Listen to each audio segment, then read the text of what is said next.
तो आज हम एक्सप्लेन करने वाले हैं साल 2002 में रिलीज हुई horror thriller movie ghost ship को, जिसमें एक ऐसे जहाज की कहानी दिखाई गई है जो दशकों से समंदर में लापता था, लेकिन जब वो शिप दोबारा सामने आती है तो अपने साथ रहस्य और खौफनाक सच भी सामने लाती है। इस मूवी की कहानी इतनी रोमांचक है कि आप इसकी कहानी आखिर तक बिना देखे रह नहीं पाओगे, और जब आपको एंडिंग में सारी सच्चाई मालूम पड़ेगी तो आपके होश उड़ जाएंगे। फिल्म की शुरुआत होती है साल 1962 में एक इटालियन ओशन एंटोनिया ग्राजा पर। एक सिंगर फ्रांचेस्का मेहमानों का मनोरंजन कर रही होती है। सारे लोग नाचते हुए जश्न का मजा ले रहे थे। भीड़ के बीच एक छोटी लड़की केटी अकेली बैठी होती है क्योंकि उसके पास डांस करने के लिए कोई पार्टनर नहीं होता। शिप के कैप्टन की नजर उस पर पड़ती है और वह उसे डांस फ्लोर पर ले आते हैं, मगर यह पार्टी जल्दी ही एक खौफनाक घटना में बदल जाती है जब एक अनजान इंसान एक लीवर खींचता है, जिससे अचानक एक तेज धार वाली तार पर खिंचाव आता है और वो तार डांस फ्लोर पर तेजी से घूमती है। वो तार इतनी तेज धार वाली थी कि उससे सारे पैसेंजर्स और क्रू बीच से कट जाते हैं। उनके बॉडीज एक एक करके जमीन पर गिरती हैं, जिससे पूरा डांस फ्लोर खून से लथपथ हो जाता है। डांस फ्लोर पर केवल केटी जिंदा बचती है क्योंकि उसकी हाइट की वजह से वायर उसे छू नहीं पाती। वो जिस कैप्टन के साथ नाच रही थी उस कैप्टन का तो सर ही बीच से कट जाता है। ये सब देखकर केटी डर कर जोर से चिल्लाने लगती है, जिसके बाद यह सीन कट होकर 40 साल बाद फ्यूचर में जाता है, जहां हम एक सैल्वेज क्रू को देखते हैं जिसमें 6 लोग हैं जो समुद्र से एक रैंडम शिप को रेस्क्यू कर रहे होते हैं। उस टीम में मर्फी नाम का एक कैप्टन भी था, जिसके बाद इनकी टीम बड़ी मुश्किलों के बाद उस शिप को रेस्क्यू करने में सफल रहती है। इसके बाद यह ग्रुप एक पब में सेलिब्रेट करने जाता है, जहां उनकी मुलाकात उनके पुराने परिचित जैक से होती है। जैक भी मरीन बिजनेस में काम करता है। वो इन लोगों को बताता है कि उसने 1962 के एक गोस्ट शिप के बारे में सुना है। कहा जाता है कि उस शिप में कई सारा सोना मौजूद है, लेकिन वो शिप आधी सदी से गायब है। 40 साल हो गए तब से उस शिप को किसी ने भी नहीं देखा। जो भी उस शिप को ढूंढ लेगा वह उसमें मौजूद चीजों का मालिक बन सकता है। यह सुनकर इनकी टीम का इंटरेस्ट बढ़ता है और अगले दिन इनका ग्रुप उस शिप को खोजने निकल पड़ता है। कई घंटों की यात्रा के बाद वे डेस्टिनेशन पर पहुंचते हैं, लेकिन ट्रैकर उस इलाके में कोई शिप डिटेक्ट नहीं कर पाता। इसलिए ये लोग चेक करते हैं कि ट्रैकर ठीक से काम कर रहा है या नहीं, और निष्कर्ष निकालते हैं कि रिपोर्ट फेक थी। इसीलिए यह लोग वापस जाने का फैसला करते हैं, लेकिन जैसे ही वे लौटने वाले होते हैं तभी उन्हें अचानक एक मैसिव कमर्शियल शिप दिखाई देती है। उनका बोट उस शिप से टकराता है, लेकिन लकीली इंपैक्ट ज्यादा डैमेजिंग नहीं होता। फिर ये लोग उस शिप पर जाते हैं जहां जैक और एक टीम मेंबर पीछे रुकते हैं, जबकि बाकी 4 लोग शिप के अंदर जाते हैं। अंदर पहुंचने के कुछ ही सेकंड्स में ग्रुप को पैरानॉर्मल एक्टिविटीज का सामना करना पड़ता है। सबसे पहले उन्हें रैंडम नॉइज सुनाई देती है। फिर वे देखते हैं कि चीजें अंधेरे कोनों में मूव कर रही हैं। वे इसे हवा का असर मानकर इग्नोर करते हैं और आगे बढ़ते रहते हैं, लेकिन उनके पीछे स्क्रैबल खुद वेलकम अबोर्ड के शब्द बनाता है। अपर डेक पर क्रू का एक मेंबर मुंडर अचानक एक होल में गिर जाता है, लेकिन ग्रुप की एक लड़की मोरीन उसे बचा लेती है। जैसे ही वह उसे ऊपर खींच रही होती है तभी उसे कुछ पल के लिए किसी छोटी लड़की का साया दिखाई देता है, और वो केटी थी जिसे हमने मूवी की शुरुआत में देखा था, जिससे मोरीन को यह समझने का मौका नहीं मिलता कि उसने जो देखा वह असली था या कोई वहम। यह घटना मोरीन को सोचने पर मजबूर करती है, लेकिन वो इसके बारे में किसी से बात नहीं करती। थोड़ा आगे जाकर ग्रुप को फर्श पर एक डिजिटल वॉच मिलती है, क्योंकि इस तरह की वॉचेस 1962 में नहीं हुआ करती थी, जिससे ये लोग समझ जाते हैं कि इनसे पहले भी कोई इस शिप पर आया था। तभी कैप्टन कहता है कि अब बहुत रात हो चुकी है और शिप भी बहुत बड़ा है, इसलिए सर्च अगले दिन जारी रखनी चाहिए। रात में जब मोरीन अकेली होती है, जैक उसके पास आता है। उसे महसूस होता है कि मोरीन मुंडर को बचाने के बाद से टेंशन में है। जब मोरीन उसे उस हादसे के बारे में बताती है, जिसे सुनकर जैक कुछ सेकंड के लिए चुप हो जाता है। ऐसा लगता है कि जैक कुछ जानता है, लेकिन वो इस बारे में कुछ भी नहीं कहता। इसके बजाय वह मोरीन को कुछ देर आराम करने की सलाह देता है, ये कहते हुए कि यह हेलुसिनेशन की वजह से हो रहा होगा। अगले दिन क्रू बैठकर अपनी अगली मूव प्लान करता है। वे यह पता लगाते हैं कि शिप धीरे धीरे डूब रही है क्योंकि उसके बेस को डैमेज हुआ है। वे फैसला करते हैं कि पानी में रुककर इसे ठीक करेंगे और फिर पूरे जहाज को किनारे तक लेकर जाएंगे। ज्यादा समय बर्बाद किए बिना वे अपने अपने काम में लग जाते हैं। इस दौरान मॉरीन जहाज को एक्सप्लोर करती है और स्विमिंग पूल एरिया में पहुंचती है। वह दीवारों पर बुलेट मार्क्स देखती है, जो अजीब है क्योंकि उन्हें बताया गया था कि सभी पैसेंजर्स डूबकर मरे थे। जिसके बाद मॉरीन पूल से बाहर निकलने लगती है, लेकिन तभी उसे फिर एक बार केटी का साया दिखता है। डर के मारे वो सीढ़ी से नीचे गिर जाती है और सिर पर चोट लगने से उसके सिर से खून बहने लगता है, जहां हम नोटिस करते हैं कि उसका गिरा हुआ खून स्विमिंग पूल सोख लेता है। हालांकि जब मॉरीन ऊपर देखती है तो केटी की जगह वहां अब जैक खड़ा होता है। जिसके बाद मॉरीन जैक को इस हादसे के बारे में बताते हुए चली जाती है। तभी हम देखते हैं कि स्विमिंग पूल में जो बुलेट मार्क्स थे वहां से अब खून बहने लगता है और देखते ही देखते पूरा स्विमिंग पूल खून से भर जाता है। इसके बाद जैक और मॉरीन लॉन्ड्री रूम एक्सप्लोर करते हैं, जहां उन्हें एक अनजान दरवाजा मिलता है जिसका जिक्र शिप के ब्लूप्रिंट में कहीं नहीं था। अब उस दरवाजे के पीछे का सच जानने के लिए वो दोनों उस दरवाजे को खोलते हैं तो अचानक अंदर से पानी का तेज बहाव आता है, जिसे देख ये दोनों डरकर लॉन्ड्री रूम से बाहर निकलने लगते हैं। लेकिन जिस दरवाजे से वो अंदर आए थे वो दरवाजा भी अपने आप बंद हो जाता है। अब उनके पास कोई दूसरा रास्ता नहीं बचता, इसलिए उस अनजान दरवाजे से होते हुए अंदर जाने लगते हैं। वहीं हम अब मर्फी को देखते हैं, जो जहाज के कैप्टन वाले लाउंज में पहुंचता है। उसे वहां एक खुली हुई बियर की बोतल मिलती है, लेकिन जैसे ही वो उस बियर को पीने ही वाला था कि तभी उसे शीशे में जहाज के कैप्टन का साया दिखाई देता है। डर के मारे मर्फी के हाथ से शराब का ग्लास गिरकर टूट जाता है। वो डर कर तुरंत वहां से भाग जाता है। वहीं पैरानॉर्मल एक्टिविटीज से अनजान ग्रियर अपना काम कर रहा होता है। तभी वो किसी के गाने की आवाज मोनायत सुनता है। यह आवाज उसी फ्रांचेस्का की थी जो 1962 में जहाज पर पैसेंजर्स को एंटरटेन कर रही थी। ग्रियर समझ नहीं पाता कि यह गाना कौन गा रहा है। वो उस आवाज का पता लगाने की बहुत कोशिश करता है, लेकिन उसके हाथ कुछ नहीं आता।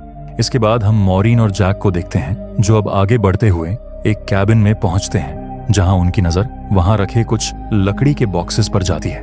उन्हें खोलने पर इन्हें करोड़ों का सोना मिलता है। सारे बॉक्सेस सोने की ईंटों से भरे हुए थे। जिसके बाद ये दोनों पूरी टीम को यहाँ बुलाते हैं। इतना सारा सोना देखकर सारे टीम मेंबर्स खुश हो जाते हैं, क्योंकि सबके हिस्से में करोड़ों का सोना आने वाला था। अब इन्हें शिप को रिपेयर करने की भी कोई जरूरत नहीं थी, क्योंकि वक्त से पहले ही इन्हें सोना मिल चुका था। इसलिए ये लोग सारा सोना अपने शिप में शिफ्ट करने का फैसला करते हैं। लेकिन इससे पहले इन्हें अपने शिप को तैयार करना था, जिसके लिए ग्रियर और मैकेनिक सांटोस ये दोनों अपने शिप में जाते हैं। वहां हम सांटोस को देखते हैं, जो शिप के इंजन को रेडी कर रहा था। लेकिन तभी हम देखते हैं कि प्रोपेन गैस अपने आप ही लीक हो जाती है, मानो जैसे किसी अदृश्य शक्ति ने जानबूझकर यह किया हो। वहीं अब हम मॉरीन को देखते हैं, जो सोने को शिफ्ट करने की तैयारी कर रही थी। तभी उसे फिर एक बार केटी का साया दिखाई देता है, जो भागते हुए उसी की ओर आ रही थी। ऐसा लग रहा था कि वो मॉरीन को कुछ बताना चाहती है, लेकिन तभी कोई चीज आकर केटी को वहां से भगा देती है। वहीं दूसरे शिप के इंजन रूम में मौजूद सांटोस को भी प्रोपेन लीक होने का पता चल जाता है। लेकिन जब तक वो कुछ कर पाता, वहां बहुत बड़ा ब्लास्ट हो जाता है, जिसमें सांटोस बुरी तरह जलकर मारा जाता है और इनकी पूरी शिप भी तबाह हो जाती है, जिससे सारे लोग दुखी और परेशान हो जाते हैं, क्योंकि जिस शिप से ये लोग वापस जाने वाले थे वो अब डिस्ट्रॉय हो चुकी थी। इसीलिए अब ये लोग इसी शिप को रिपेयर करने का फैसला करते हैं। तब तक इन्हें इसी शिप पर वक्त गुजारना था। अब मॉरीन को याद आता है कि एक्सप्लोजन से ठीक पहले केटी उसे कुछ कहना चाहती थी। शायद वो उसे वार्न कर रही थी। अब केटी के बारे में जानने के लिए मॉरीन पैसेंजर डेटा चेक करती है, जहां उसे पता चल जाता है कि वो जिस लड़की का साया देख रही है उसका नाम केटी है। उस डेटा से मॉरीन को केटी का रूम नंबर भी पता चल जाता है। मॉरीन हिम्मत करके केटी के कमरे में जाती है, जहां अंदर जाते ही मॉरीन चिल्ला उठती है, क्योंकि वहां उसे केटी का रस्सी से लटका हुआ कंकाल मिलता है। यानी केटी ने सबकी मौत के बाद रस्सी से लटक कर खुद की भी जान ले ली थी। मॉरीन को कंकाल के गले में एक लॉकेट दिखता है, जिसमें केटी के माता पिता का फोटो था। तभी उसके सामने केटी की आत्मा आती है, जो मॉरीन से उस लॉकेट को मांगती है। मॉरीन उसे लॉकेट देने की कोशिश करती है, लेकिन वो लॉकेट उसके हाथ से आर पार निकल जाता है। वहीं हम किचन में दो लोगों को देखते हैं, जिन्हें वहां लजीज खाना मिलता है, जिसे वो मजे से खाने लगते हैं। लेकिन अगले ही पल वो खाना कीड़ों में बदल जाता है, जिसे देख ये दोनों उल्टी कर देते हैं। वहीं दूसरी तरफ हम मर्फी को देखते हैं, जो एक कमरे में बैठा होता है। लेकिन तभी उसके सामने शिप के कैप्टन की आत्मा आती है। वह कैप्टन मर्फी को एक शिप का फोटो दिखाता है। उसे दिखाते हुए कैप्टन बताता है कि इसी शिप में ये सारा सोना था, जिसे हमने रेस्क्यू किया और सारा सोना अपने शिप पर ले लिया। लेकिन उसके 2 दिन बाद हमारा शिप गायब हो गया। इतना कहकर कैप्टन और एक फोटो मर्फी को दिखाता है, जिसे देख मर्फी के होश उड़ जाते हैं। इसके बाद हम ग्रियर को देखते हैं, जो अब उस जगह पर पहुंच जाता है जहां कुछ सालों पहले पार्टी हो रही थी। और देखते ही देखते सारा माहौल उसी तरह बदल जाता है जैसा उस रात वाली पार्टी में था, जहां वो सिंगर फ्रांचेस्का ग्रियर को अपने जाल में फंसा कर मार देती है। वहीं हम मॉरीन और केटी को देखते हैं, जहां केटी उसे बताती है कि इस शिप में बहुत सारे लोगों की आत्माएं हैं। 40 साल पहले हुए एक हादसे में सारे लोग मारे गए। तब से सबकी आत्माएं इस जहाज में भटक रही हैं। इसके पीछे किसी का हाथ है। किसी पावरफुल आदमी ने सारी आत्माओं को जहाज में बांध कर रखा है। उसे बहुत सारी आत्माओं की जरूरत है और हमें तभी मुक्ति मिलेगी जब ये जहाज नष्ट होगा। केटी मॉरीन को उस पावरफुल आदमी के बारे में बताने ही वाली थी कि वहां दीवारों पर खून के निशान आने लगते हैं, जिसे देख केटी बहुत डर जाती है और मॉरीन को यहां से जाने को कहकर खुद भी गायब हो जाती है। वहीं अब हम मर्फी को देखते हैं, जिसे अब सारी सच्चाई मालूम पड़ती है। इससे वह तुरंत शिप से निकलना चाहता था। वह मॉरीन को ढूंढ रहा होता है, लेकिन तभी उसके सामने सांटोस आता है, मतलब सांटोस की आत्मा थी। उसे देख मर्फी वहां से भागने लगता है। तभी वहां पर मॉरीन आ जाती है, जिसे मर्फी सांटोस समझकर मॉरीन पर ही हमला कर देता है। वह मॉरीन को जान से मारने ही वाला था कि पीछे से जैक आकर मर्फी को बेहोश कर देता है, जिसके बाद सारे टीम मेंबर्स मिलकर मर्फी को टैंक के अंदर बंद कर देते हैं। अब ये लोग तुरंत शिप को रिपेयर करके यहाँ से निकलना चाहते थे, क्योंकि यहाँ पर और वक्त गुजारना इनकी जान को खतरा था। जिसके बाद ये नीचे पानी में जाकर शिप को रिपेयर करने लगते हैं। अब मॉरीन ग्रियर को ढूंढने के लिए जा रही थी कि तभी उसके सामने वो केटी आ जाती है और बताती है कि ग्रियर की जान जा चुकी है। इसके बाद केटी मॉरीन को 1960 का वो पूरा विजुअल दिखाती है जब सब के सब लोग शिप में मारे गए थे, जहां मॉरीन देखती है कि सारे लोगों को अलग अलग तरीकों से मारा गया था। क्योंकि हमने जो मूवी की शुरुआत में हादसा देखा था वो तो सिर्फ कुछ लोगों की मौत थी। फिर हमें पता चलता है कि उस दिन शिप के को कैप्टन ने ही सब किया था। उसकी नजर उस सोने पर थी, इसलिए उसने अपने साथियों के साथ मिलकर यह साजिश रची। उसने कुछ लोगों के खाने में जहर डालकर उन्हें मार दिया। जहां हमें यह भी पता चलता है कि केटी ने खुद अपनी जान नहीं ली थी, उन दरिंदों ने ही उसे फांसी दी थी। और जब उन्हें गोल्ड मिला तो को कैप्टन ने अपने साथियों को धोखा देकर उन्हें भी स्विमिंग पूल में मार दिया। लेकिन वो सिंगर फ्रांचेस्का की खूबसूरती देख पिघल जाता है और उसे नहीं मारता। लेकिन इस सोने की वजह से सबके अंदर लालच आ गया था। उल्टा वो फ्रांचेस्का ही उसको कैप्टन को मार देती है, जिसके बाद हमें समझ आता है कि फ्रांचेस्का ने ये किसी के कहने पर किया था। तभी वहां वो आदमी आता है, लेकिन लालच इंसान से क्या क्या नहीं करवाती। वो आदमी फ्रांचेस्का को भी मरवा देता है। फिर मॉरीन उस आदमी का चेहरा देखती है, जो और कोई नहीं बल्कि खुद जैक था। ये देख मॉरीन पूरी तरह से हिल जाती है, जिससे मॉरीन समझ जाती है कि उसका साथी मर्फी पूरी तरह से बेगुनाह है। वो उसे बचाने के लिए उस टैंक की तरफ भागती है, लेकिन अब उसकी जान जा चुकी थी। जहां हम उसके हाथ में वो फोटो देखते हैं जो शिप के कैप्टन ने उसे दी थी। वो फोटो जैक की थी। दरअसल मर्फी को सारा सच पता चल चुका था, लेकिन वो किसी को बता पाता इससे पहले जैक ने बहाने से उसे मार दिया। असल में जैक कोई इंसान नहीं है, बल्कि वो एक शैतानी बला है जो किसी मकसद के लिए आत्माओं को इकट्ठा कर रहा है। ऐसा हो सकता है कि वह शैतान के लिए भी काम करता हो और वो यहाँ पर इन सबको मारकर इनकी आत्माओं को भी जमा करना चाहता हो। मॉरीन अब अपने साथी डॉज से कहती है कि तुम्हें जैक पर नजर रखनी होगी। मैं अपने दूसरे साथी मंडर को ढूंढने जा रही हूँ, जो पानी के अंदर शिप रिपेयर कर रहा था। लेकिन वहां जाकर मॉरीन देखती है कि उसकी भी जान जैक ने ले ली थी। वहीं अब डॉज के पास जैक आता है और उसे मॉरीन के बारे में पूछने लगता है।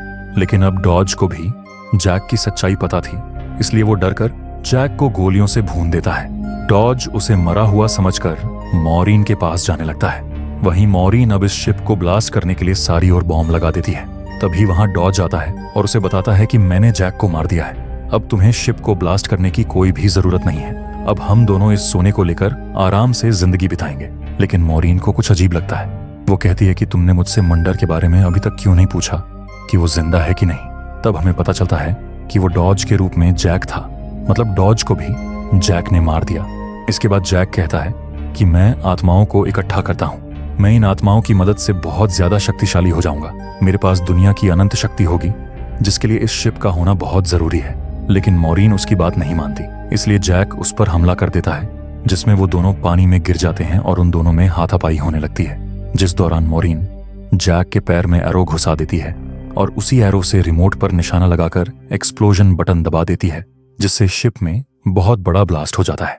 खुद की जान बचाकर मॉरीन शिप से बाहर कूद जाती है, लेकिन मॉरीन शिप के कुछ हिस्सों में अटक जाती है।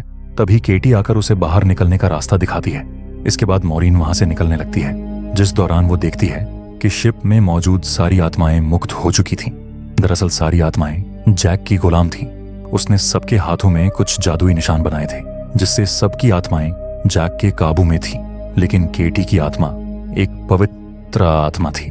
उसने कभी भी कुछ गलत नहीं किया था, इसलिए जैक कभी भी केटी की आत्मा को काबू नहीं कर पाया और इसलिए वो मॉरीन की मदद कर रही। अब मॉरीन एक लकड़ी को पकड़कर पूरी रात तैरती रहती है, जहां सुबह होने के बाद एक शिप आकर मॉरीन को सही सलामत रेस्क्यू कर लेता है। इसके बाद उसे एक एम्बुलेंस में डालकर हॉस्पिटल भेजा जाता है, जिस दौरान मॉरीन देखती है कि जैक अभी भी जिंदा है और वो अब उस सोने को दूसरी शिप में शिफ्ट करवा रहा है, ताकि वो उस सोने के लालच में और लोगों को अपने जाल में फंसा सके।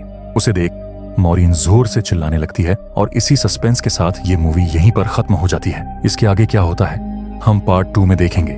सेकंड पार्ट भी हॉरर और सस्पेंस के साथ भरा पड़ा है। अगर इस मूवी का पार्ट 2 चाहिए तो कमेंट में बता देना और चैनल को सब्सक्राइब करना बिल्कुल भी मत भूलना, ताकि सेकंड पार्ट आते ही आपको पता चले।